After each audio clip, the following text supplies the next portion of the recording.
नमस्ते, प्रणाम। आप सभी लोग का स्वागत, अभिनंदन हमारे चैनल में है। आज आप सबके बीच में एक ललही छठ पर की सोहर गीत लेके आई हूँ। गीत आप सबको पसंद आए तो प्लीज़ वीडियो को लाइक, सब्सक्राइब, शेयर करें। बहुत ही दर्द भरी गीत है। आप लोग मेरे वीडियो को फुल वॉच करना, अपना प्यारा सा कमेंट करके ज़रूर बताना कि हमारी यह गीत आप सबको कैसे लगी। जय माता दी। बगिया में दुई चार गेंदा तो 10 5 बे इलिया तो 10 5 बे इलिया उहो बहनी तब नहीं सो है बगिया तो एक भावर बिना एक भावर बिना हो बहनी तब नहीं सो है बगिया तो एक भावर बिना एक भावर बिना हो मायके में दुई चार बिरना तो 10 5 भतीजवा तो 10 5 भतीजवा उहो बहनी तब नहीं सो है नहीं हरवा तो एक माई बिना एक माई बिना हो बहनी तब नहीं सो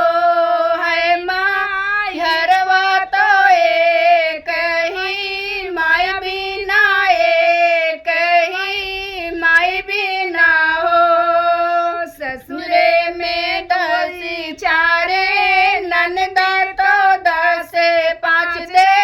वरवा तो 10 5 दे वरवा उहो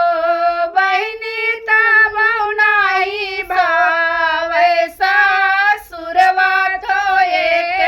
ही साजन बिना एक ही साजन बिना हो बहनी तब नहीं भाव सासुरवा तो एक साजन बिना एक साजन बिना हो साड़ी में दुई चार साढ़े तो 10 5 सितारा तो 10 5 सितारा उहो बहनी तब नहीं भाई साड़ी तो एक ही लालन बिना एक ही लालन बिना हो बहनी तब नहीं भावया चरवा तो एक ही लालन बिना एक ही लालन बिना हो